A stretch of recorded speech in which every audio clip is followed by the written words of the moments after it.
Bonsoir à tous, c'est Nancy et Dimitri et on a pour vous une vidéo passionnante. On arrive déjà à la dernière vidéo de cette série, une série où on a pu voir que finalement s'intéresser au temps de la fin c'est quelque chose d'important et que quand on le fait, Dieu nous révèle ses plans. Dieu nous révèle ce qu'il est en train de faire et il nous invite à nous préparer. Alors ce message, cet enseignement d'aujourd'hui, c'est peut-être bien l'enseignement le plus important de toute la série. Et j'aimerais vraiment vous inviter, si vous ne l'avez pas fait, si vous tombez sur cette vidéo par hasard, à prendre les enseignements dans l'ordre, à prendre le temps de passer ces enseignements pour pouvoir recevoir cette révélation progressive finalement qu'on a prévue, cette pédagogie. Et puis que vous puissiez entrer vraiment dans la vision qui nous anime. On a vu en commentaire beaucoup de questions qui en fait reçoivent leurs réponses directement dans ce qu'on a déjà dit. En fait, on ne sait pas exactement si c'est vraiment la dernière de cette playlist ou bien si ce message va ouvrir une nouvelle playlist où on est en prière. Le titre de l'enseignement aujourd'hui, c'est « Qui est l'épouse ? Comment se prépare-t-elle » C'est un sujet qui remet en question beaucoup de choses dans nos vies. Parce qu'en fait, le Seigneur nous appelle à une sanctification, à une purification, et nous appelle à une augmentation de notre amour pour lui. Il nous appelle à passer du temps dans sa présence. Et fatalement, ça signifie renoncer à certaines choses. Alors, on n'aime pas entendre ce genre de message. Moi, je n'aime pas. Mais si ça signifie que je vais pouvoir être plus proche encore, plus intime de Jésus, alors là, ça me plaît. Et si j'ai l'assurance que Jésus, finalement, m'aide à chaque renoncement, qu'il m'aide dans chaque étape que je vais pouvoir faire, que c'est lui qui est l'auteur de toute cette transformation qui se passe en moi, qui fait que je ne suis pas le même aujourd'hui que j'étais hier ou il y a une année, et que je ne suis pas le même aujourd'hui que je serai dans une année. C'est lui qui est aux commandes et qui me soutient. C'est une histoire merveilleuse, c'est l'histoire de nos vies, et que ça puisse être aussi l'histoire de vos vies maintenant, pour que vous puissiez entendre ce que l'Esprit dit à l'Église, pour que vous puissiez vous préparer, que vous puissiez être toujours plus proche de Jésus, que vous puissiez aussi être porteur comme un témoignage vivant de votre proximité, de votre intimité avec Jésus, auprès de tous ceux qui sont autour de vous. Encore une fois, je peux dire, c'est bientôt la fin du monde, et l'Église n'est pas prête.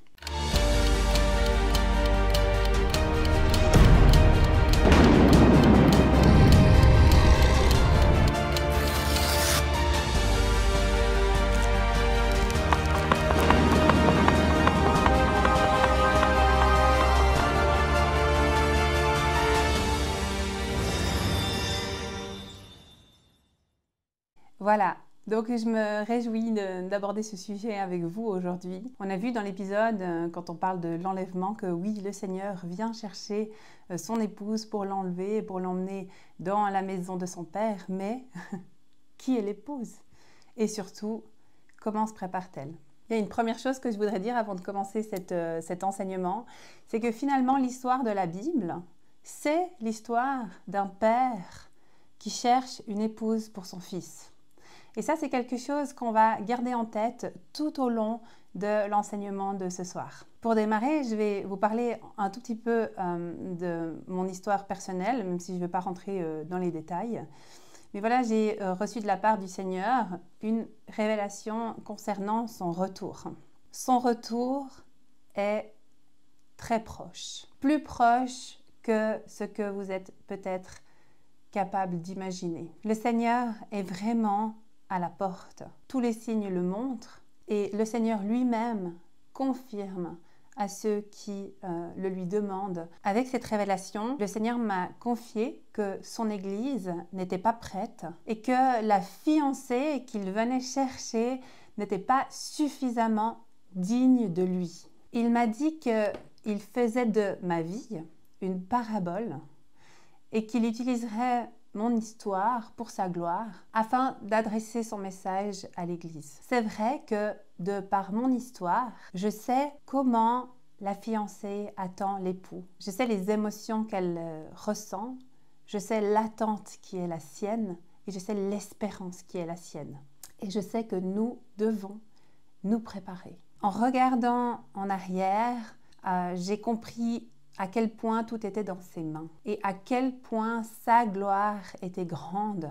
Je crois vraiment et je sais que le Seigneur m'a préparé pour la souffrance que j'ai traversée. Et il y aurait tant de choses à raconter, c'est ce soir pas le propos, mais ce qui compte, c'est de comprendre que oui, tout concourt au bien de celui qui aime Dieu, mais c'est par la foi qu'on se saisit des promesses. Et lui-même demande, mais quand je reviendrai, est-ce que je trouverai encore la foi sur cette terre? La parole de Dieu est plus vraie que ce que mes yeux perçoivent des circonstances. Et c'est dans le silence et dans l'intimité de sa présence que sa parole prend vie et que sa parole devient plus vraie, plus réelle que ce que j'ai sous les yeux. C'est le renouvellement de l'intelligence, que ces paroles s'inscrivent dans notre cœur et que nous puissions voir la vérité malgré les circonstances. Et c'est lorsque je lui consacre du temps qu'il peut travailler en moi et qu'il peut faire grandir les réalités du ciel en moi. Il est la source. Seigneur, j'ai besoin de guérison. Il est la guérison. Seigneur, j'ai besoin de consolation. Il est la consolation. Seigneur, j'ai besoin d'être guéri. Il est la guérison. Il est la source de tout. Venez boire. Il dit, venez boire. Ayons soif, allons passer du temps dans sa présence et par la foi, saisissons qu'il est la source de tout ce dont nous avons besoin. Essayons de comprendre ensemble ce que le Seigneur attend de nous et qui est cette épouse. Comment nous préparer? Pour nous, de ce qui est perceptible, il existe toutes sortes d'amour. L'amour fraternel, parental, amical, conjugal, amoureux. Dieu est amour. Dans la Bible, l'amour de Dieu nous est décrit de plusieurs manières. Par exemple, comme un père qui nous donne une identité, comme une mère qui nous protège sous ses ailes, ou comme un bon maître qui inspire la crainte et demande l'obéissance. Dieu dit, je ne vous appelle plus serviteurs, mais amis. Il nous considère comme des frères qui partagent le même père. Et toutes ces manières d'aimer et d'être aimé nous permettent de comprendre un peu ce qu'est l'amour. Peut-être qu'il existe d'autres manières encore d'aimer, mais Dieu est amour. L'amour utilisé pour décrire l'Église que le Seigneur vient chercher est celle d'un fiancé et d'une fiancée brûlant d'amour l'un pour l'autre. C'est un amour délicieux, passionné, qui rend bête et qui annule tout autour. Rien n'est plus important que l'être aimé. C'est la référence que nous avons en ce qui concerne l'Église que le Seigneur vient chercher. Et le livre de la Bible qui nous le raconte le mieux, c'est le Cantique des Cantiques. Et je vous encourage à lire ce livre en essayant de comprendre l'amour qui unit le Christ à son Église, à cette fiancée qu'il vient chercher. C'est incroyable finalement parce que on pourrait se dire, oui, dans la relation avec le Seigneur, on pourrait parler peut-être plus d'un amour conjugal, d'un amour qui tient sur la durée, d'un amour qui a passé les épreuves, d'un amour puisqu'on nous dit, oui, voilà, l'amour ne commence qu'après un certain nombre d'années entre un homme et une femme parce que c'est là qu'on voit vraiment la force de l'amour, mais non, le Seigneur n'a pas choisi l'amour conjugal encore pour parler de la fiancée et du Christ, mais la Bible nous parle bien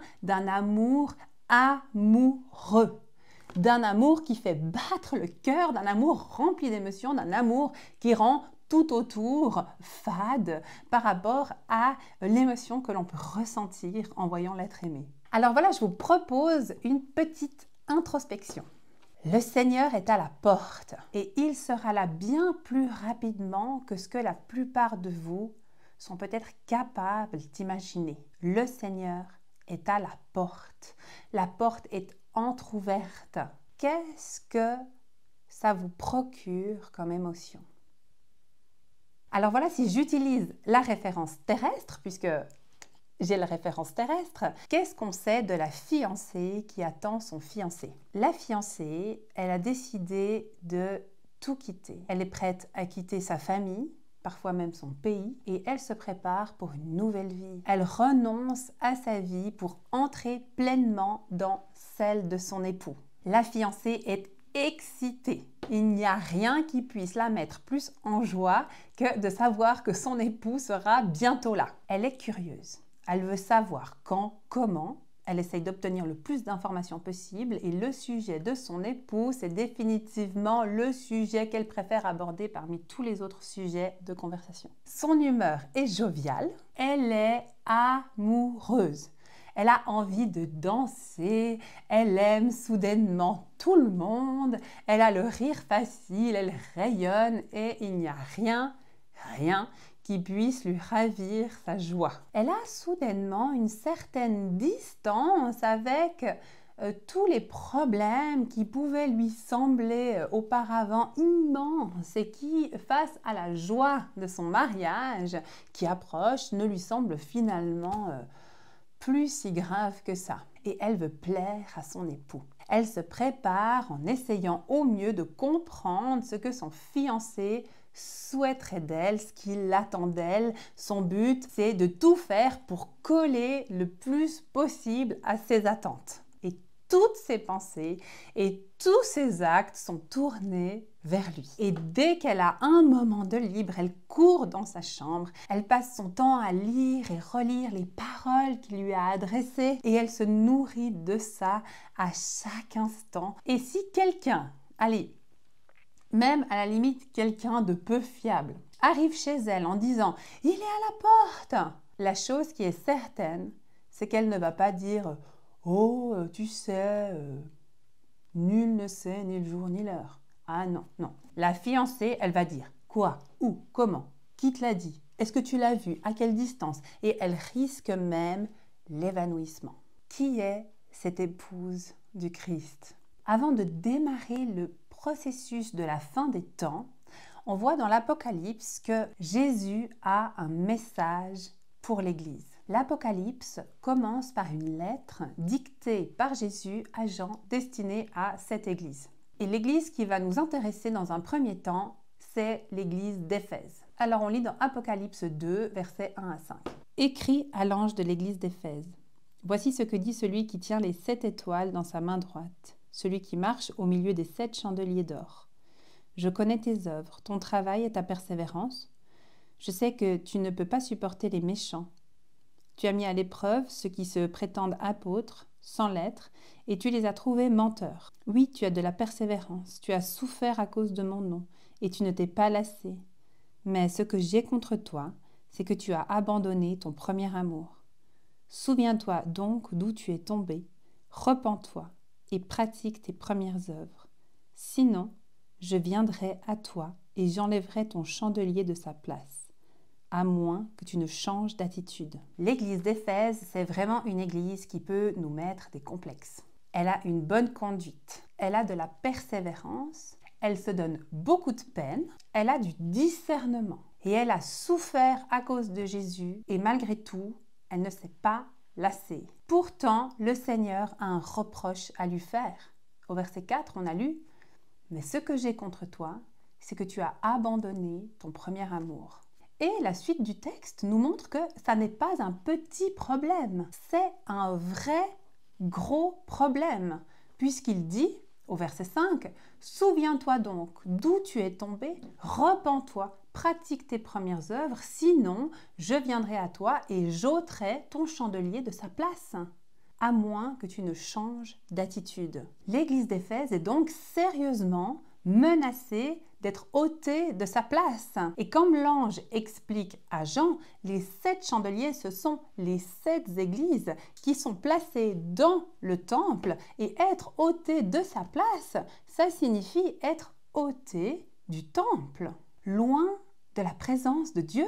Repens-toi et pratique tes premières œuvres.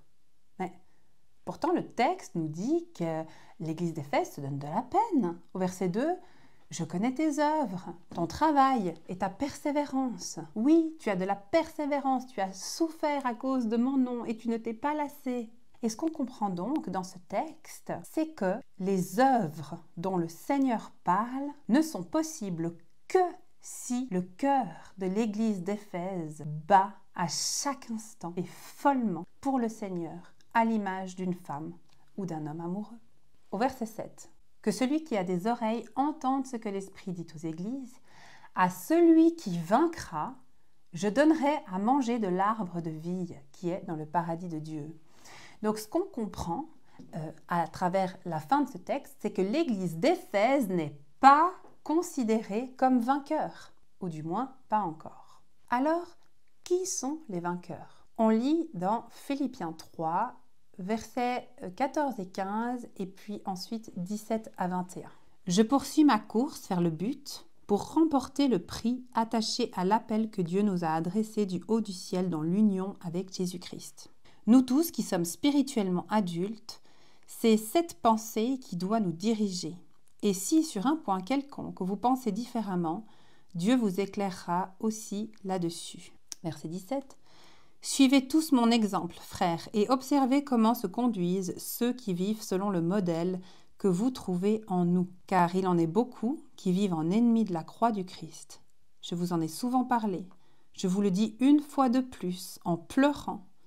Ils finiront par se perdre. Ils ont pour Dieu leur ventre. Ils mettent leur fierté dans ce qui fait leur honte. Leurs pensées sont toutes dirigées vers les choses de ce monde. Quant à nous, nous sommes citoyens du royaume des cieux. De là, nous attendons ardemment la venue du Seigneur Jésus-Christ pour nous sauver. Car il transformera notre corps misérable pour le rendre conforme à son corps glorieux par la puissance qui lui permet de tout soumettre à son autorité. » D'après Paul, les vainqueurs sont les chrétiens spirituellement adultes. Les chrétiens spirituellement adultes sont dirigés par une seule pensée, celle de poursuivre la course vers le but afin de remporter le prix. En opposition, il parle de ceux dont les pensées sont dirigées vers les choses de ce monde. Et il dit qu'il y en a beaucoup. Et que tout ce qui prend la place dans leur pensée de la course, de l'appel de Dieu, est considéré comme une idolâtrie. D'après Paul, les chrétiens qui veulent gagner la course pourraient être tentés de prendre ces gens-là comme modèles et de penser que leurs agissements sont compatibles avec le message de la croix, mais Paul dit qu'ils vivent en ennemis de la croix du Christ. Paul dit qu'il en a souvent parlé, qu'il le dit une fois de plus, en pleurant. Ils finiront par se perdre. On comprend par ces paroles que c'est un message qui semble avoir du mal à passer auprès de la communauté au point que Paul doit le répéter et qu'il finit même par en pleurer. Alors, pour comprendre comment être vainqueur, Paul nous donne la solution. Ce qu'il nous propose, c'est de le prendre lui-même en exemple, ainsi que tous ceux qui vivent selon ce même modèle. Voilà. Rien que ça, hein? Paul de Tarse.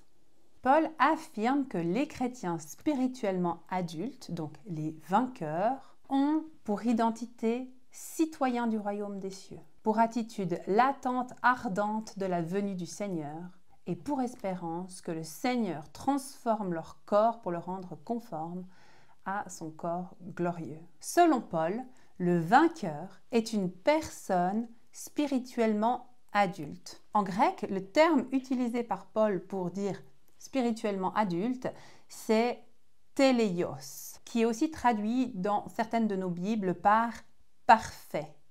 Et la définition de téléios, c'est ce qui est parfait, accompli, à qui rien ne manque pour être complet, adulte, d'âge mûr, et puis c'est l'idée de celui qui a atteint le but. Donc, essayons d'en apprendre plus sur ceux que nos Bibles appellent des téléios.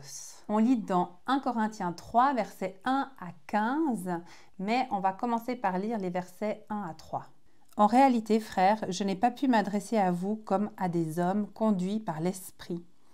J'ai dû vous parler comme si vous étiez des hommes livrés à eux-mêmes, comme à de petits enfants dans la foi au Christ.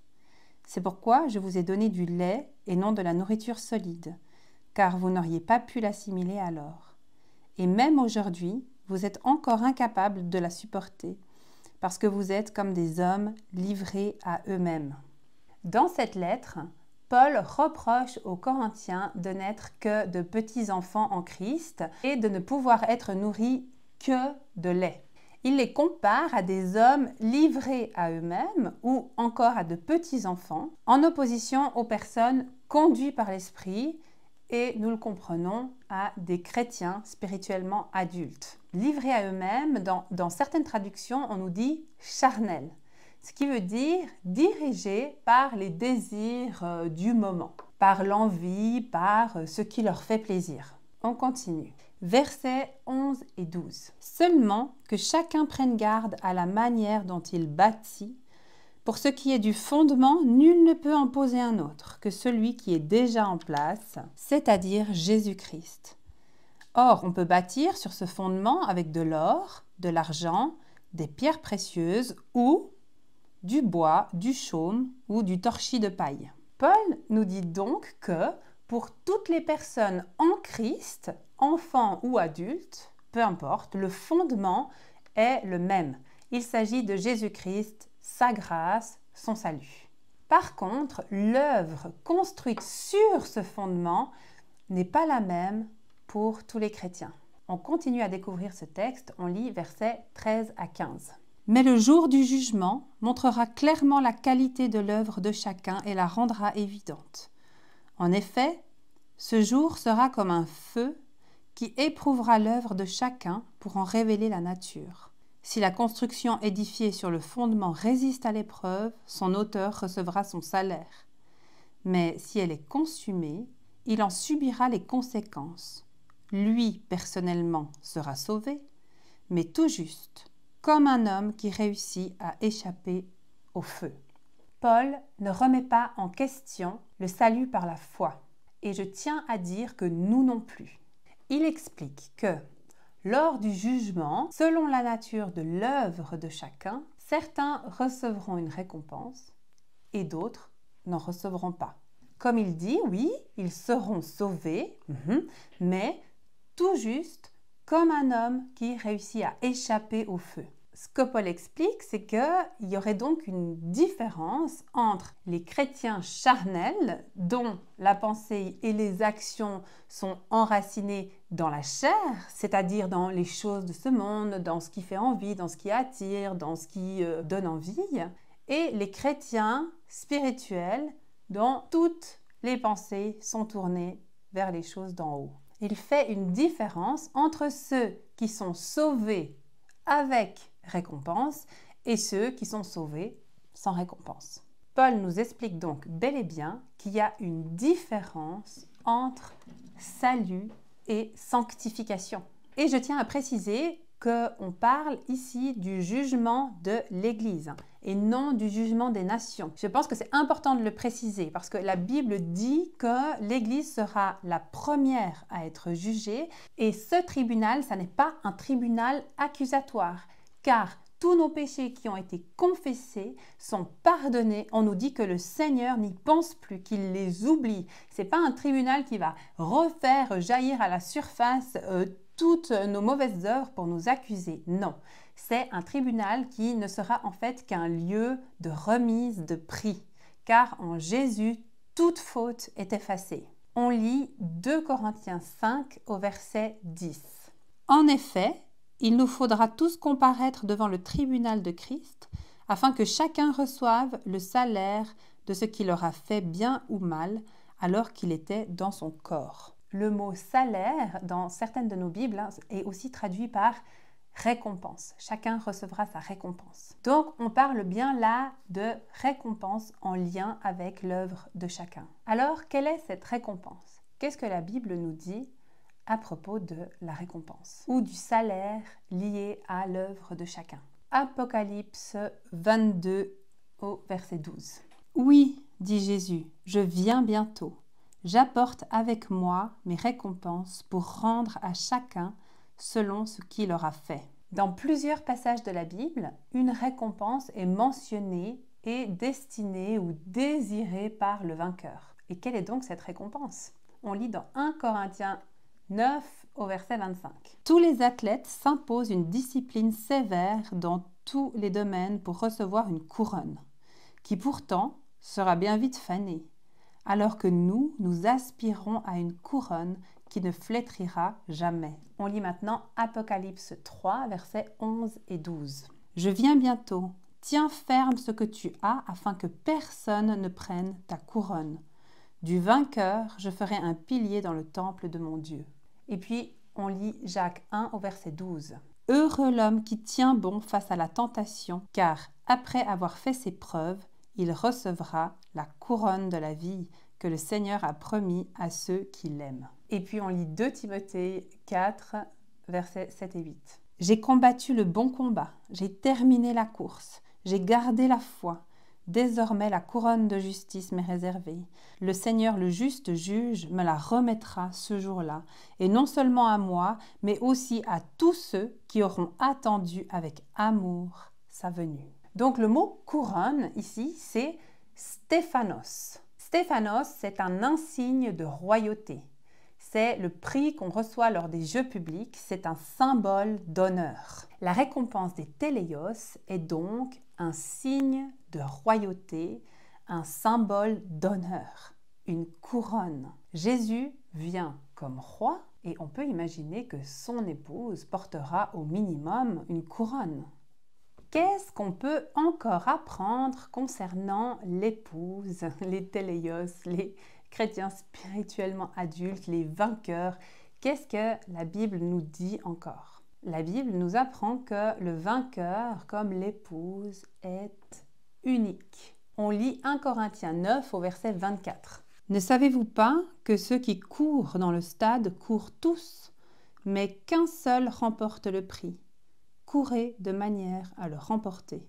Et puis, on lit aussi dans le Cantique des Cantiques, chapitre 6, versets 8 et 9. Il y a 60 reines et 80 épouses de second rang, des jeunes filles sans nombre. Mais une seule est ma colombe et ma parfaite. Pour sa mère, elle est unique. Elle est l'enfant préféré de celle qui l'enfanta. Les jeunes filles, en la voyant, disent qu'elle est bien heureuse. Toutes les reines et les épouses de second rang font son éloge. Je vous propose de continuer à découvrir ce que dit la Bible à propos de l'épouse de Christ, de ceux qui recevront la récompense, ceux dont les pensées sont entièrement dirigées vers la course et le prix, ceux qui vivent de l'espérance du retour du Seigneur, ceux qui sont fous amoureux de Jésus et qui trouvent en lui tout ce qui les satisfait dans ce monde. La Bible nous dit que les téléios seront présentés à Jésus. On lit Colossiens 1 au verset 28. C'est ce Christ que nous annonçons en avertissant et en enseignant tout homme avec toute la sagesse possible, afin de faire paraître devant Dieu tout homme parvenu à l'état d'adulte dans son union avec le Christ. Ici, le mot « paraître », c'est le mot « paristémie », qui veut dire paraître devant, être mis sous les yeux, établi auprès d'eux, présenté devant, afin de faire paraître devant Dieu tout homme parvenu à l'état d'adulte. Et d'adulte, ici, c'est téléios. Nous voyons dans ce passage que seuls les téléios seront présentés devant Dieu. Seuls les téléios se tiendront debout, face à face avec le Seigneur, afin de faire paraître devant Dieu tout homme parvenu à l'état d'adulte dans son union avec le Christ. Et je suis frappée de voir avec quelle ardeur, parfois même jusqu'aux larmes, Paul veut nous faire passer ce message. Il dit c'est un avertissement qu'il enseigne avec toute la sagesse possible, c'est-à-dire en même temps en disant la vérité et en même temps sans décourager.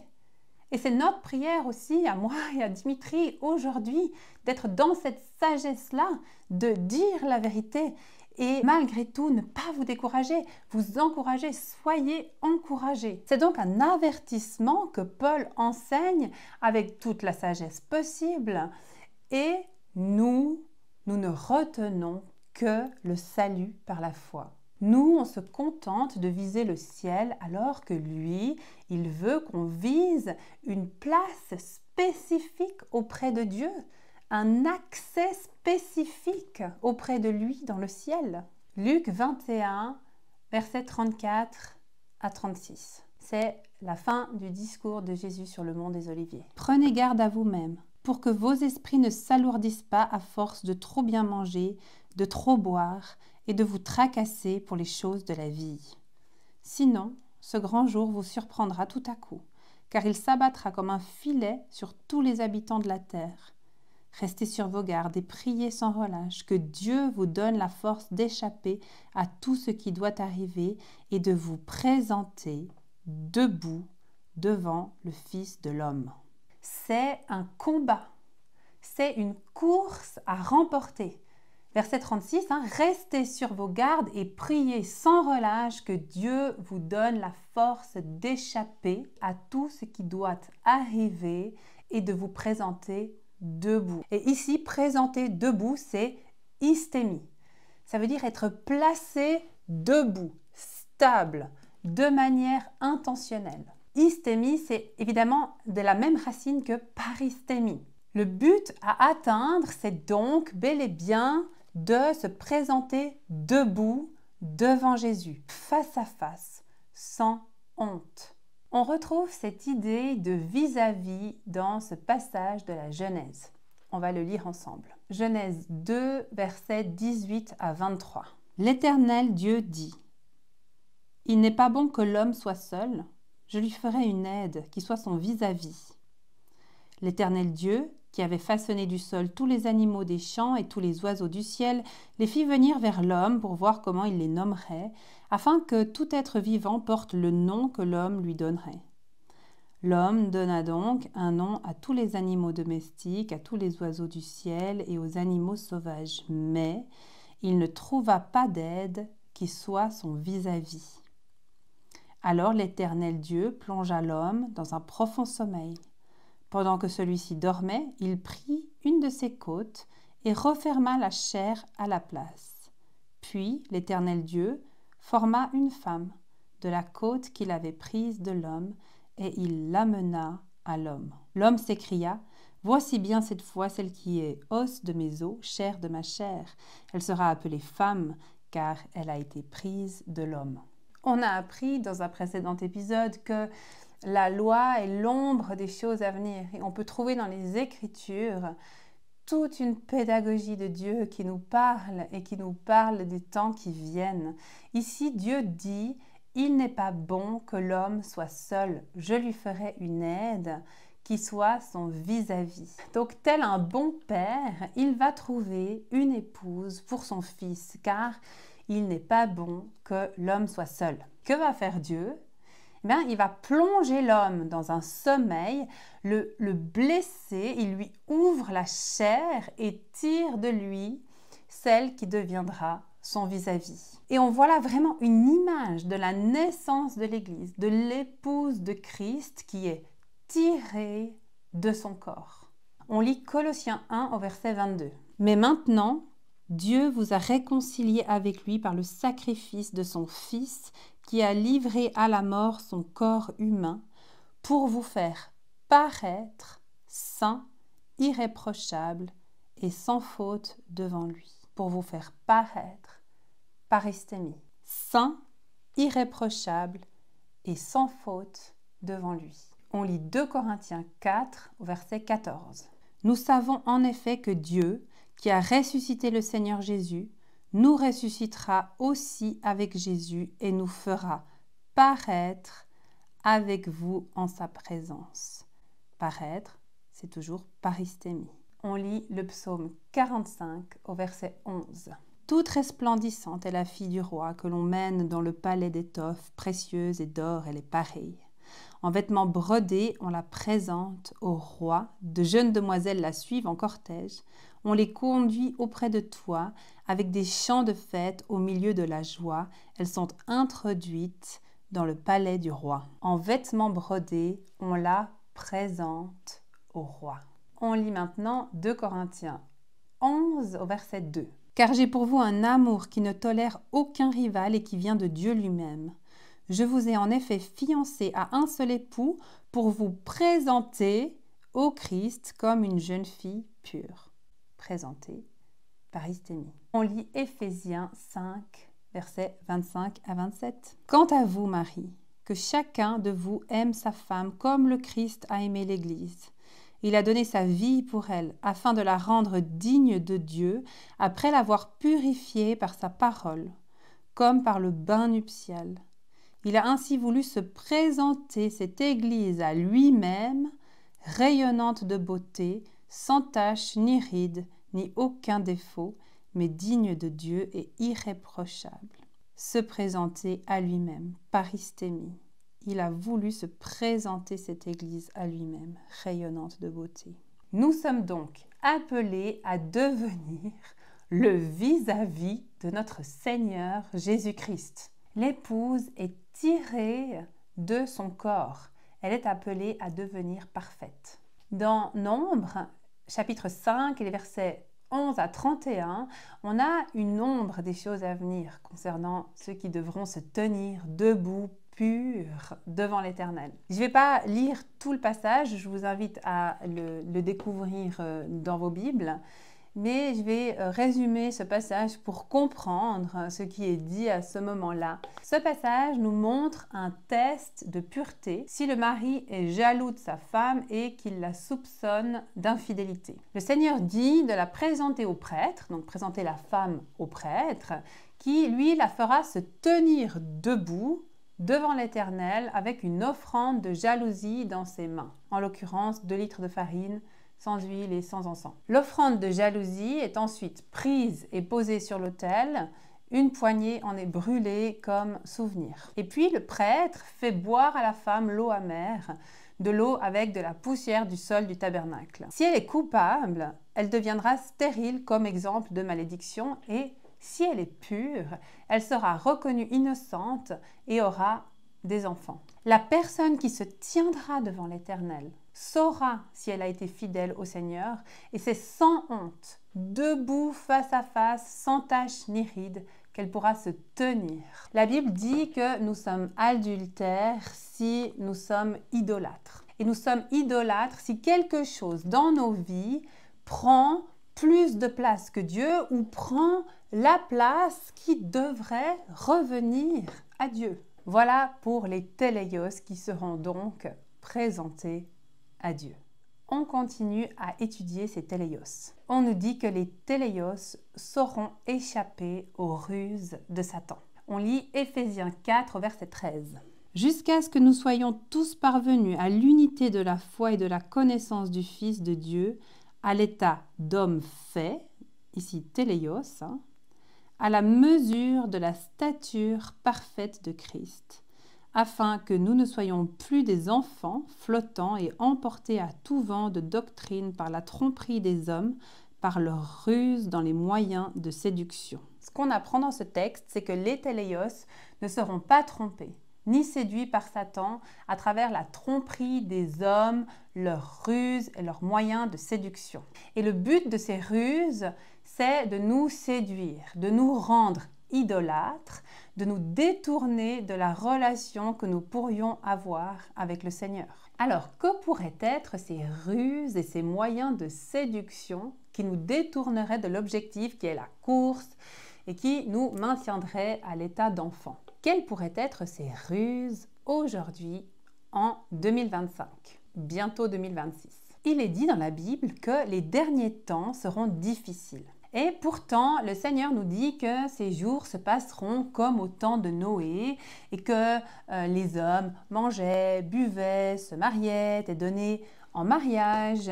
Alors, on peut se demander finalement, mais difficile ou confortable? Jésus lui-même nous met en garde contre les excès du manger et du boire et puis les soucis de la vie. Et si Satan avait trouvé une autre manière de nous détourner que la persécution?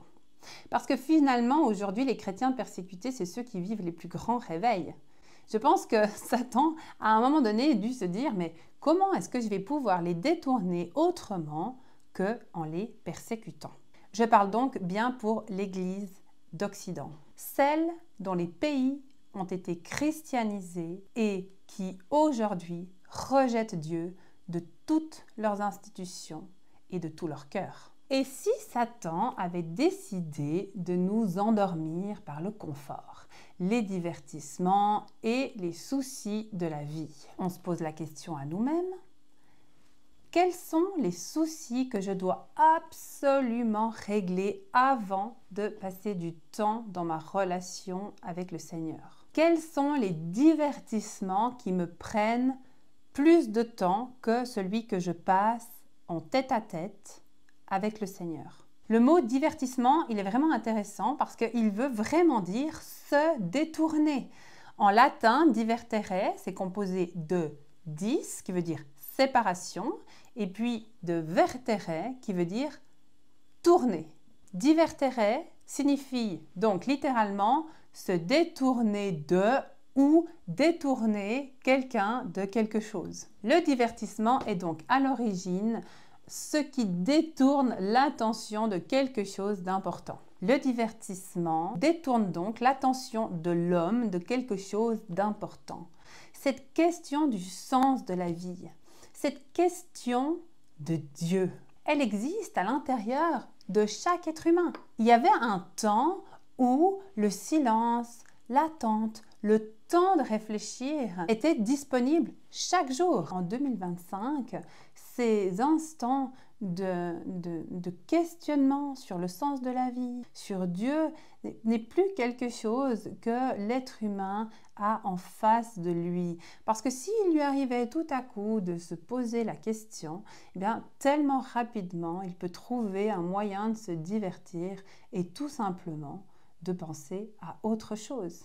Quelque chose peut-être pour lui de beaucoup plus agréable ou qui va lui procurer un plaisir immédiat qui simplement le détournera de ses questions. Vivons, profitons et ne pensons pas à la mort.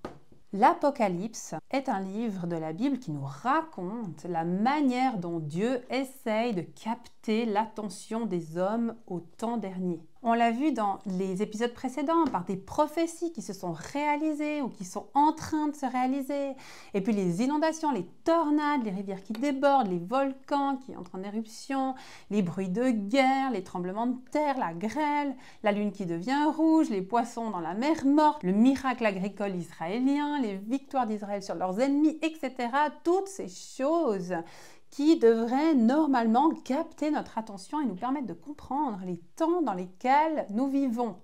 Mais où est donc notre attention? Et jusqu'où Dieu va-t-il devoir aller pour que nous réalisions les temps dans lesquels nous vivons? Qu'est-ce qui nous rend si inattentifs au point de ne pas voir les signes? Ou capable de croire aux nombreux mensonges des médias alors que la Bible est claire concernant les enjeux de ce monde. La stratégie de Satan est donc de nous détourner de Dieu, de nous maintenir à l'état d'enfant en Christ afin de mieux pouvoir nous manipuler et nous rendre idolâtres. Voilà une liste non exhaustive, mais pour nourrir notre réflexion de ce qu'aujourd'hui Satan nous vole. Satan nous vole notre attention. Il nous vole notre temps et il nous vole notre paix.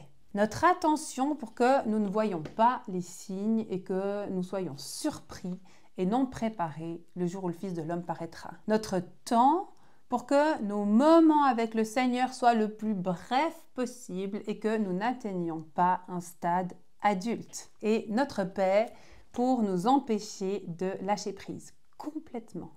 De proclamer ta volonté, Seigneur, et non la mienne, ce qui est le seul moyen pour que le Saint-Esprit puisse faire son œuvre à travers nous. Comment est-ce que ça se fait que nous passions notre temps à inventer des nouvelles technologies destinées à nous faire gagner du temps, alors que la plupart des êtres humains prétendent disposer de moins en moins de temps? Franchement, si ça sent pas le piège, ça, la denrée que les grandes GAFA s'arrachent, c'est notre attention. Le but, c'est de capter capter notre attention durant le plus de temps possible. Et pour ça, ils étudient les comportements de l'homme afin de satisfaire en lui cette notion de récompense et puis le shoot de dopamine qui va avec. Nos cerveaux sont donc étudiés afin de pouvoir nous extirper notre attention le plus longtemps possible. Donc on pense évidemment aux réseaux sociaux et puis aux vidéos sans fin, les shorts. Et puis on les passe et puis il y en a toujours encore un et puis encore un et puis ils savent exactement ce qui nous intéresse et donc ça tombe toujours évidemment sur le sujet qui m'intéresse et on continue et on continue et au final on a perdu une demi-heure alors qu'on voulait simplement regarder l'heure. On pense aussi aux nouvelles à outrance et puis on pense bien sûr aussi aux jeux vidéo sur les consoles, sur l'ordinateur, peu importe, sur le téléphone qui sont programmés pour l'addiction. Et puis, évidemment, les séries Netflix. Eh ben mince alors, on a terminé notre série. Qu'est-ce qu'on va pouvoir regarder maintenant? C'est vraiment une réalité dans laquelle on est. Et puis, lorsque cela nous prend tout notre temps et toute notre attention, moi j'inclus aussi à cette liste les repas, toutes les invitations, tous les projets de vacances, les événements, les fêtes, tout ce qui remplit nos agendas à ras-bord et qui font qu'on n'a plus le temps. Satan nous détourne, il nous divertit. Qu'est-ce qui me rend heureux au point qu'il ne faudrait pas me demander d'y renoncer sans quoi ma vie n'aurait plus la même saveur? À quelle activité divertissante je consacre plus de temps qu'en tête-à-tête avec mon Dieu? Et qu'est-ce qui me fait tenir dans les tâches difficiles? La perspective de quoi? Quand je me réveille au début de la journée et que la journée est difficile, c'est quoi ma récompense en fin de journée? Ce qui me permet de tenir.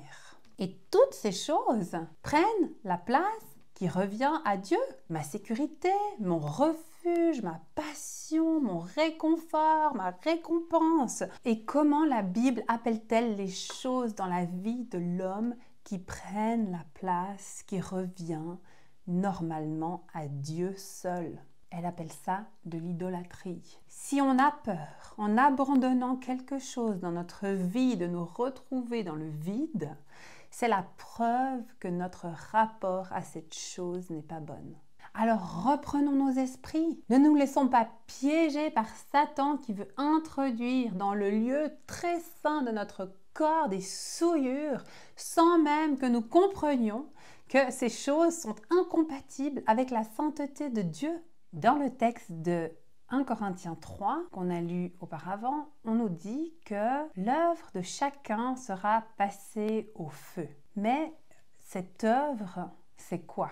On a vu aussi que l'église d'Éphèse avait fait plein d'œuvres remarquables, mais Dieu dit « pratique tes premières œuvres ». Tu as oublié ton premier amour. Et on a compris par ce texte que les œuvres dont le Seigneur parle, que ces œuvres ne sont possibles que si son cœur bat à chaque instant pour le Seigneur, à l'image d'une femme ou d'un homme éperdument amoureux de l'être aimé. Et pour accomplir l'œuvre que le Seigneur nous demande, nous devons avoir toutes nos pensées tournées vers lui. Telle une fiancée qui a toutes ses pensées tournées vers celui qu'elle attend. Il est dit, cherchez d'abord le royaume de Dieu et sa justice avant tout. Chercher la justice de Dieu, c'est chercher à faire ce qui est juste de faire, ce que Dieu m'appelle à faire. Et je peux avoir la sensation de faire de mon mieux ou d'accomplir de bonnes choses, mais sans instruction de sa part, dans le silence de l'intimité avec lui, je ne peux rien faire de juste. Et pour soutenir ces propos, on va lire dans Romains 7 au verset 18. « Car je sais que le bien n'habite pas en moi, c'est-à-dire dans ce que je suis par nature. Vouloir le bien est à ma portée, mais non l'accomplir. » Ce que ce texte dit, c'est que même si j'en ai la volonté, je n'ai pas le pouvoir de faire le bien. Et nous sommes absolument et 100% dépendants de Dieu, de son esprit pour agir de la bonne manière et ainsi bâtir l'œuvre juste pour nos vies. Je vous donne un exemple. Il y a quelque temps, on a suivi un cours avec des personnes de notre paroisse, avec une église qui a pour vision l'évangélisation dans la rue. Ils imposent les mains aux malades et ils obtiennent des guérisons de la part du Seigneur. Et puis ensuite, ils annoncent l'évangile. On a été vraiment bouleversés, transformés et vraiment bénis de pouvoir les accompagner dans les rues et de voir les guérisons que le Seigneur opérait à travers nous. Ça a augmenté notre foi et ça nous a vraiment donné un souffle nouveau aussi pour notre vie au quotidien et pour les personnes pour lesquelles on prie. Et puis dans cette église, il y a un jeune homme qui nous a raconté son histoire. Il nous a dit que voilà, il allait dans les rues, il priait pour les malades et puis le Seigneur opérait des miracles à travers ses mains. Mais un jour, dans le lieu secret, au moment où il passait ce moment d'intimité avec le Seigneur, comme chaque jour, le Seigneur lui a dit « Mais je ne veux plus que tu y retournes ».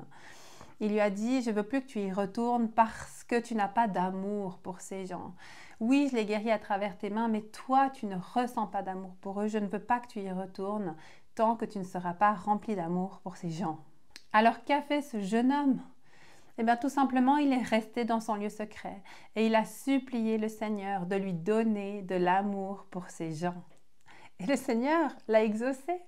Et quand il est retourné dans la rue, il nous a raconté qu'il était tellement rempli d'amour pour les personnes qu'il en pleurait presque, quitte à passer vraiment pour quelqu'un de très spécial. Et il priait et il disait « Mais je suis désolée, mais je vous aime tellement, je ne peux pas l'expliquer, je vous aime tellement. » Voilà, c'est pour dire que même une personne qui se serait dit « Oh, voilà Seigneur, je vais dans les rues, je guéris les malades, forcément je dois être en train de faire ta volonté. » Eh bien non, en fait, c'est seulement en retournant dans le lieu secret, en vérifiant. Hein, on ne veut s'écarter de la volonté de Dieu, ni à gauche, ni à droite, mais rester sur ce chemin, celui qui nous permet d'accomplir les œuvres que le Seigneur a préparées pour nous d'avance. Voilà ce jeune homme qui aurait pu se dire « Je suis sur la bonne voie. Je n'ai plus besoin forcément de vérifier, forcément que je fais la volonté de Dieu puisqu'il guérit des malades à travers moi, je dois forcément être sur le bon chemin. » Eh bien non, il ne l'était pas parce que Dieu voulait continuer l'œuvre, voulait faire une œuvre plus grande à travers lui et ça n'est que dans ce temps d'intimité avec le Seigneur que le Seigneur a pu lui révéler ce que lui voulait faire de plus encore dans sa vie et pour ces gens. Vous remarquerez que c'est le Seigneur qui a fait cette œuvre. Jésus dit « Mon joug est léger ». Et si certains d'entre vous, en m'entendant, commencent à ressentir une forme de culpabilité ou d'envie de s'auto-flageller, alors comprenez bien que cette voie-là n'est pas celle de Dieu. Dieu désire faire cette œuvre à l'intérieur de nous, mais pour cela, il faut lui consacrer du temps. Pour cela, il faut aller à la source. Et pour cela, il faut saisir par la foi que Dieu désire nous emmener de plus en plus loin, de gloire en gloire. Le Seigneur dit « Mes brebis entendent ma voix ». Et entendre la voix du Seigneur, ça implique du temps dans sa présence et d'être attentif. Dans beaucoup de textes, le Seigneur appelle son peuple et leur dit « Écoutez-moi, soyez attentifs ».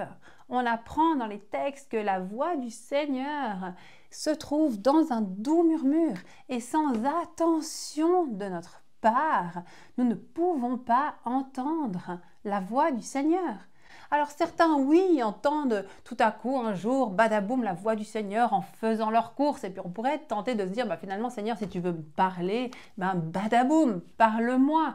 Bien sûr qu'il est capable de le faire, mais en réalité, et la plupart du temps, le Seigneur parle dans un murmure et entendre sa voix demande de la foi, demande du temps et de l'attention. Entendre sa voix implique aussi de la persévérance dans la prière. Entendre sa voix, ça implique la foi que Dieu parle et qu'il désire nous parler. La foi, parce que la parole de Dieu le dit. Il nous est dit, va dans ton lieu secret. On lit Matthieu 6 au verset 6. Mais quand tu pries, entre dans ta chambre, ferme ta porte et prie ton Père qui est là, dans le lieu secret, et ton Père qui voit dans le secret te le rendra. Il y a là une promesse de la part du Seigneur. Est-ce qu'on est capable de le saisir par la foi? Notre relation avec le Seigneur se construit en tête-à-tête avec lui. Et c'est là, à genoux, dans notre lieu secret, notre chambre, peu importe, par la foi, que l'on peut saisir que l'on est là, à genoux, devant le trône céleste et que Dieu désire nous parler ou juste passer ce moment avec nous. Le texte dit, lorsque tu fermes ta porte, ton Père qui voit tout, il est là et il te le rendra. Alors oui, je peux aller dans mon lieu secret, me mettre à genoux, attendre 5 minutes, puis me dire que franchement, je suis en train de perdre mon temps. Mais ça, c'est pas la foi avec laquelle on y va. On y va en se disant, il est là, il me parle. Le temps que je passe avec lui dans ce lieu, c'est un endroit où je vais apprendre à entendre sa voix, où je vais me mettre à disposition, où je vais crier à Dieu. Dieu est un Dieu qui se cache. Dieu est un Dieu qui veut qu'on le cherche. Et il dit, qui cherche, trouve. Ça veut dire que si je saisis par la foi tout ce que je viens de vous dire, c'est-à-dire si j'ai confiance en ses promesses et que je décide de persévérer et que je décide que ce que je veux, c'est lui et que je décide que si ça signifie même perdre mon temps, eh ben tant pis, mais que je veux le Seigneur et que je lui rappelle ses promesses. Tu as dit que tu étais là, tu veux me parler, je suis là. Et c'est avec foi que l'on se saisit des promesses et que les paroles du Seigneur deviennent plus vraies pour nous que la réalité qui est sous nos yeux. Ayez foi en ce qu'il dit. Allez lui donner du temps. Construisez-vous une relation intime avec le Seigneur. Même si des fois c'est dur, même si des fois c'est frustrant, même si des fois on doit lutter contre toutes ces voix qui nous disent « Mais qu'est-ce que tu es en train de faire à part perdre ton temps ?» Non, Dieu est là et Dieu vous le rendra. Celui qui cherche, trouve. Mes brebis entendent ma voix. On lit dans Jérémie 7 au verset 23. Mais voici ce que je leur ai commandé. Écoutez-moi et je serai votre Dieu et vous serez mon peuple. Suivez toutes les voies que je vous prescrirai afin que vous soyez heureux. Mais eux, ils n'ont pas écouté. Non, ils n'ont pas prêté l'oreille, mais ils se sont conduits selon leur propre raisonnement et selon les penchants de leur mauvais cœur.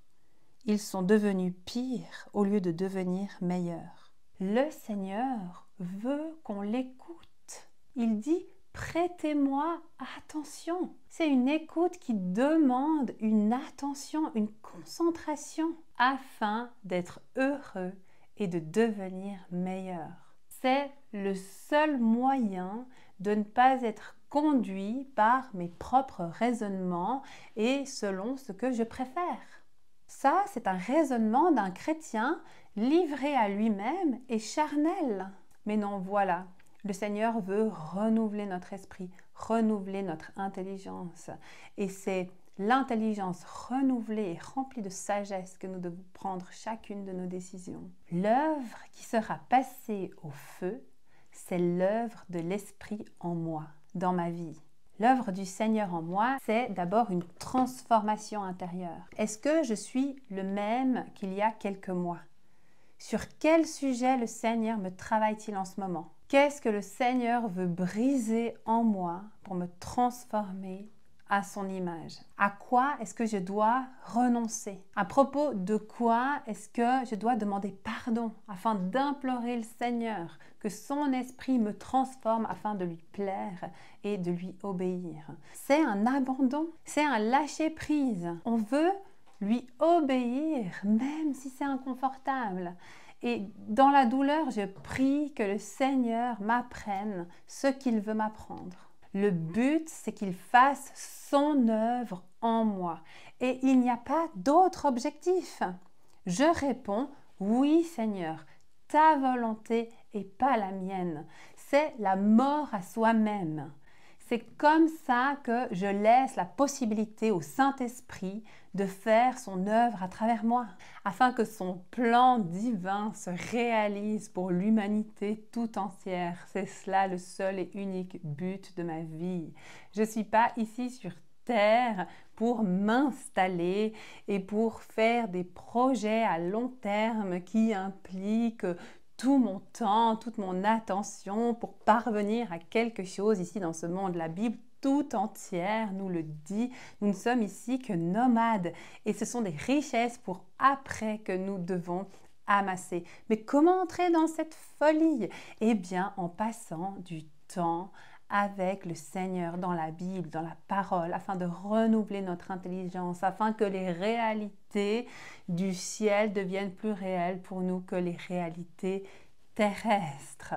Il faut replacer nos vies au bon endroit dans le plan immense que le Seigneur a pour l'humanité. C'est pour ça qu'on a étudié notre espérance, c'est pour ça qu'on a étudié ensemble jusqu'à aujourd'hui pour replacer nos vies dans le plan divin et éternel et mondial que le Seigneur met en place afin de nous ramener à la maison. C'est comme ça et dans cette position que je laisse la possibilité au Saint-Esprit de faire son œuvre à travers moi. Le Seigneur nous promet la vraie liberté, le bonheur, la joie, l'abondance, la paix, la prospérité et tant d'autres choses. Oui, mais c'est le chemin étroit.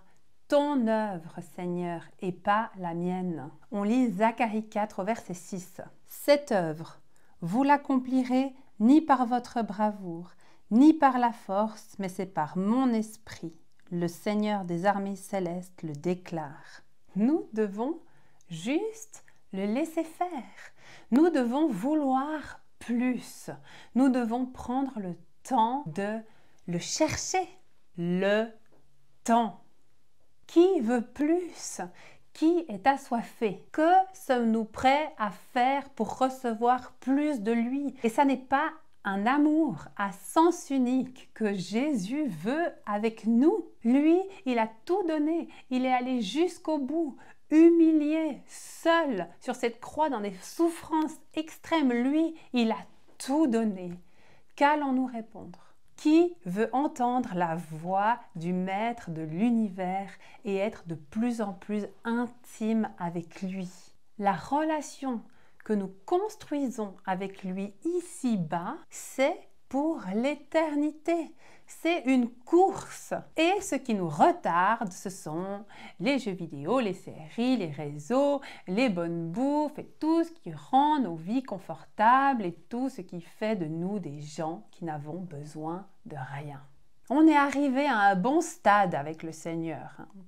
Je suis satisfait de ma relation avec le Seigneur, donc je peux me reposer un petit peu et m'abrutir devant un jeu, Temu, YouTube, enfin peu importe. L'idolâtrie, selon la Bible, est avilissante. Est-ce que vous arrivez à vous imaginer l'épouse de l'Éternel des armées célestes, le Dieu tout-puissant, celui qui a posé les fondations du monde, celui qui a séparé la lumière des ténèbres, son épouse avachie sur son canapé, les yeux ronds et captivée devant son jeu ou en train de s'empiffrer de chips ou de pop-corn et en train de dire à Dieu « Ah, Seigneur, j'ai une journée tellement difficile, tu comprends ?» C'est ça qui me ressource, c'est ça qui me fait du bien, c'est ça que j'ai besoin pour me détendre et pour être dans le repos. Alors franchement, je sais que tu es un Dieu bon et plein de grâce et je suis certain que tu comprends. Et puis ensuite, désolé Seigneur, aujourd'hui, j'ai vraiment pas eu le temps de passer du temps avec toi parce que j'ai eu tellement de choses à faire, puis là, il fallait vraiment que je me repose. Mais le ressourcement, le repos, là où on recharge nos batteries, tout ça, c'est en Dieu. C'est Dieu qui veut cette place dans nos vies. C'est lui qui veut être notre refuge. C'est lui qui veut être celui qui nous fait tenir le coup. C'est lui qui doit être notre repos. À chacun de choisir. Nous sommes tous appelés.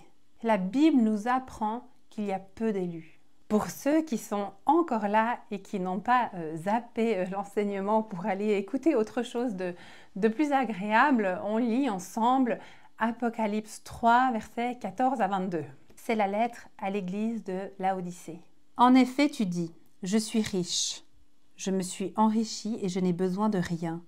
Et tu ne sais pas que tu es malheureux, misérable, pauvre, aveugle et nu. Je te conseille donc d'acheter chez moi de l'or purifié par le feu, afin que tu deviennes vraiment riche, des vêtements blancs afin que tu sois habillé et qu'on ne voie plus la honte de ta nudité, ainsi qu'un remède à appliquer sur tes yeux afin que tu voies. Moi, je reprends et je corrige tout ce que j'aime. Aie donc du zèle et repens-toi. Voici, je me tiens à la porte et je frappe. Si quelqu'un entend ma voix et ouvre la porte, j'entrerai chez lui, je souperai avec lui et lui avec moi. Le vainqueur, je le ferai asseoir avec moi sur mon trône, tout comme moi aussi j'ai vaincu et me suis assis avec mon Père sur son trône. Que celui qui a des oreilles écoute ce que l'Esprit dit aux églises. Le Seigneur nous encourage à investir dans l'héritage à venir plutôt que dans les plaisirs de ce monde. Que le Seigneur renouvelle notre intelligence. Ce que le Seigneur a prévu pour nous en échange de notre fidélité, mais c'est incomparable avec les plaisirs de ce monde. Est-ce qu'on se souvient d'Ésaü qui a vendu son héritage contre un plat de lentilles parce qu'il avait faim? On se dit, oh là là, celui-là, il est drôlement bête. Quels sont les plaisirs dans ma vie qui passent avant le temps que je consacre à l'intimité avec Dieu? L'intimité avec Dieu, c'est mon héritage. On lit Matthieu 7, versets 22 et 23. Pour entrer dans le royaume des cieux, il ne suffit pas de me dire « Seigneur, Seigneur », il faut accomplir la volonté de mon Père céleste. Au jour du jugement, nombreux sont ceux qui me diront « Seigneur, Seigneur, nous avons prophétisé en ton nom, nous avons chassé des démons en ton nom, nous avons fait beaucoup de miracles en ton nom. » Je leur déclarerai alors « Je ne vous ai jamais connu. Allez-vous-en, vous qui pratiquez le mal. » Encore une fois, on assiste là à un exemple parmi plusieurs dans la Bible qui nous montre qu'il ne suffit pas d'appeler Jésus Seigneur pour être la fiancée du Seigneur. Au verset 23, je leur déclarerai alors « Je ne vous ai jamais connu ». Et ce mot « connaître », c'est « gignosko », qui veut dire « connaître » et dans la pensée hébraïque, avoir des relations intimes avec. Le même terme est utilisé dans la traduction grecque de la Genèse quand on nous dit que Adam connut Ève. Ou dans Luc 1, verset 34, Marie dit à l'ange « Comment cela se fera-t-il puisque je ne connais point d'homme ?» Sous-entendu, comment puis-je être enceinte puisque je n'ai pas eu de relation intime avec un homme? À la fin du verset 23, il est même dit « Allez-vous-en, vous qui pratiquez le mal ». Pourtant, ils ont fait des grandes œuvres, comme ils disent. Et, Seigneur, nous avons prophétisé en ton nom, nous avons fait beaucoup de miracles en ton nom, nous avons même chassé des démons. Allez-vous-en, vous qui pratiquez le mal. On voit là qu'il ne suffit pas d'accomplir des miracles et des guérisons ou d'être ponctuellement puissant en Dieu. Comme on l'a vu et comme Paul nous l'enseigne, nous ne sommes pas capables de faire le bien. Vouloir faire le bien, ça, on est capable. Mais sans l'Esprit de Dieu, nous sommes incapables de faire le bien. Allez-vous-en, vous qui commettez le mal. Et pour connaître la volonté du Seigneur pour ma vie, pour avoir l'intelligence renouvelée, il faut lire la parole de Dieu. Il faut entretenir une relation intime avec lui. Il faut entendre ses instructions et les mettre en pratique. Sans intimité avec le Seigneur, il est impossible que le Seigneur fasse son œuvre, celle qui sera passée au feu et qui résistera lors du jugement. Pour conclure, on lit dans Colossiens 3, verset 17. « Et quoi que vous fassiez, en parole ou en acte, faites tout au nom du Seigneur Jésus, en exprimant par lui votre reconnaissance à Dieu le Père. Le fait que la barre soit haute, c'est une bonne nouvelle. Puisque c'est Dieu qui fait l'œuvre, ça veut dire que c'est jusque-là qu'il veut nous amener. Le Seigneur appelle son Église à plus de sanctification en cette fin des temps. Dieu n'a pas changé. Ce sont les temps qui ont changé. Et j'affirme que ceux qui ne se sanctifieront pas ne tiendront pas. Nous devons nous préparer. L'épouse se prépare. L'épouse a compris que l'ivraie arrive à maturité, comme dit la parabole. L'ivraie arrive à maturité. Et nous sommes nombreux à devoir lutter contre les ruses de Satan qui veut nous endormir. Et pour ceux qui luttent uniquement, je ne parle pas de ceux qui se laissent endormir, voler leur temps et leur attention et qui n'ont besoin de rien. Ceux qui disent « tout va bien ». Le Seigneur dit les tièdes, je les vomirai de ma bouche. Oui, des temps difficiles arrivent. Et si à chaque instant, nous ne sommes pas remplis de ce feu qui nous conduit, alors nous ne tiendrons pas. C'est comme le fou qui a construit sa maison sur le sable, ou c'est comme la Vierge qui manque d'huile. Quand la tempête sera là, il sera plus temps de creuser nos fondations.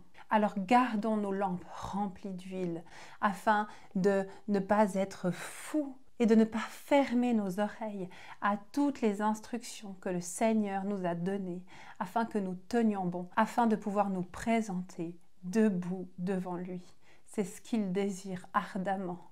Alors concentrons-nous et rapprochons-nous de Dieu. On lit Jérémie 51 au verset 45. Sortez du milieu d'elle, vous membres de mon peuple, et que chacun sauve sa vie quand la colère ardente de l'Éternel se manifestera. Sortez du milieu d'elle, c'est un appel à sortir de la grande ville, sortir des habitudes de ce monde et de la chair, des divertissements et de tout ce dont on a parlé. Et il nous faut aussi faire des choix et nous concentrer sur l'essentiel, choisir le silence et une plus grande sanctification. On lit 1 Thessaloniciens 5 au verset 23. Or, le Dieu de paix lui-même vous sanctifie entièrement et que votre esprit et votre âme et votre corps tout entier soient conservés sans reproche en la venue de notre Seigneur Jésus-Christ. Sanctifier, là, c'est agiazo. Ça veut dire séparer des choses profanes et dédier entièrement à Dieu. On lit Éphésiens 5 au verset 26. Afin de la conduire à la sainteté, agiazo, après l'avoir purifiée et lavée par l'eau de la parole, pour faire paraître devant lui cette Église glorieuse, sans tache ni ride, ni rien de semblable, mais sainte et irréprochable. Verset 26, afin de la conduire à la sainteté, agiazo, après l'avoir purifiée et lavée par l'eau de la parole, telle une épouse qui se prépare. L'épouse se prépare donc grâce à la parole. Elle est purifiée par la parole de Dieu. Alors, lisez la Bible, prenez le temps d'écouter et entendez ce que l'Esprit dit à l'Église. Waouh, quel message, quel enseignement. On vous a prévenu que c'est quelque chose qui bouscule. Et croyez-moi, on est les premiers à être bousculés par ce message. Cette révélation, ce message que Nancy a reçu en premier, il a d'abord été adressé à nous-mêmes. Et nous-mêmes, nous avons pu faire l'expérience d'être transformés. Dieu est vraiment venu nous chercher tout au fond et nous a relevés. Et on a vraiment pu avancer un pas après l'autre à sa lumière qui éclaire le sentier, à la lumière de sa parole. Et ça, c'est vraiment quelque chose qui est plein d'espérance parce que ce chemin, on va pouvoir le faire avec Jésus. Et on va pouvoir apprendre du fond de notre cœur à avoir un feu pour lui toujours plus grand, un amour toujours plus intense pour lui. J'aimerais dire un mot pour les hommes. Parce que finalement, cette image de l'épouse, cette image de la fiancée, c'est pas évident à intégrer pour les hommes. Et je le vois bien autour de nous, parmi les personnes qui arrivent à se réjouir du retour du Christ, à se réjouir comme une fiancée se réjouit de la venue de son fiancé, il y a beaucoup de femmes et je me sens un peu seul. Alors, comment est-ce que je fais en tant qu'homme pour entrer dans cette image? Alors, une chose que je fais, je vous donne quelques pistes, une chose que je fais, déjà, je fais un peu une analogie de comment je me sens par rapport à mon épouse. C'est pas exactement la même chose, mais ça me dit quand même quelque chose de l'état amoureux, on est bien d'accord. De ce cœur qui bat, de ce sourire que j'arrive pas à enlever de mon visage, de mon envie de toujours la voir, de passer du temps avec elle, de vouloir me coller à elle, de vouloir sentir qu'elle a la peau toute douce. Enfin voilà, c'est mon amoureuse quoi. La deuxième chose que je pourrais dire, c'est que, je ne sais pas si c'est tout à fait juste, mais c'est des fois, quand je me représente 1000 ans à passer en tant qu'épouse de Jésus, c'est pas le truc qui me fait le plus envie. Alors, je me représente une autre image, et puis alors je me plonge à l'époque des rois et des chevaliers. Et puis, dans l'époque féodale, dans cette époque de la chevalerie, il y avait ces contrats de vassalité, il y avait ces alliances qu'un suzerain passait avec ses chevaliers. Et puis, dans cette image-là, je me retrouve beaucoup plus. Alors, j'ai rien d'un chevalier, à part dans mon imagination, mais j'arrive à me projeter dans une situation où Jésus c'est le roi, et puis moi je suis là à genoux devant lui, avec mon épée posée comme ça, en forme de croix. Et puis je lui fais un serment d'engagement, d'obéissance, de loyauté, d'honneur, de fidélité. Et puis je m'imagine qu'ensuite on part à l'aventure ensemble. On part en mission ensemble. Et puis il y a ces moments qu'on peut vivre entre hommes particulièrement, ces moments de difficiles où on se soutient, puis ces moments où on y repense et on rigole, et puis des blagues grasses, pourquoi pas, mais pas trop. Mais non, pas avec Jésus, on fait pas des blagues grasses avec Jésus. Non, mais ça va la tête, heureusement qu'elle est femme. Hein. C'est pas des moments un petit peu, comme on aime passer avec nos amis, mais avec cette dimension en plus que c'est pas seulement mon ami, c'est mon roi, avec tout ce que ça veut dire pour moi. Et qu'il m'a choisi pour être chevalier à ses côtés. Alors voilà, j'espère que ça aide les hommes qui nous écoutent. D'après les statistiques YouTube, il y a plus d'hommes que de femmes qui nous écoutent. Bon. Ce sujet de la préparation de l'épouse, il n'est pas épuisé. On a encore des choses à dire et c'est pendant le temps d'enregistrement qu'on a reçu cette conviction qu'il fallait qu'on rajoute à notre série une 13e vidéo. Et puis, cette fois, on ne va pas vous dire c'est la dernière parce qu'on ne sait jamais ce que Dieu nous appelle à faire. Enfin, bref. Au début, ceux qui ont été attentifs ont remarqué qu'on a dit que ce serait la dernière de la série. Eh bien non.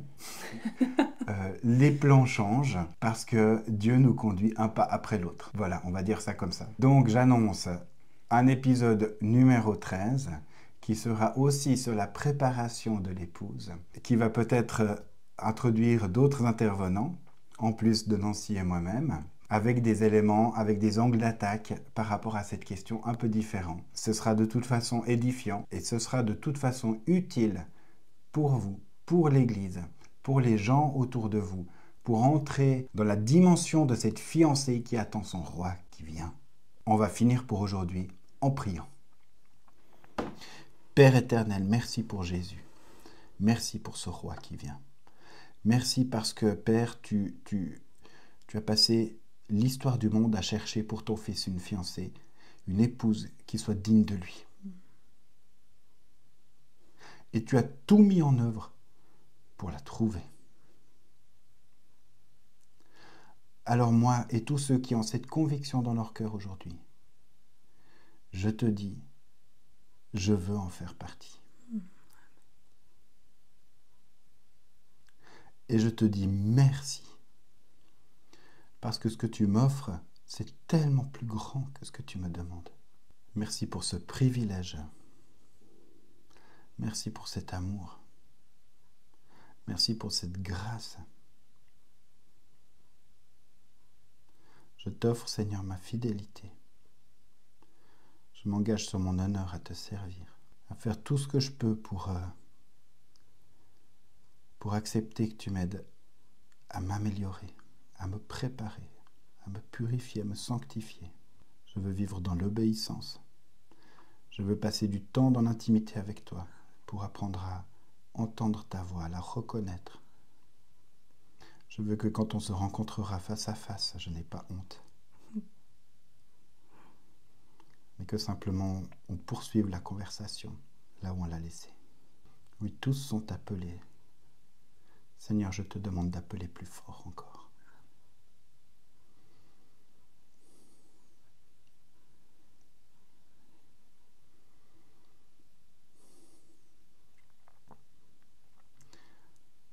Nous prions dans le nom puissant de Jésus. Amen. Amen. C'était Nancy et Dimitri. On se voit dans la prochaine vidéo.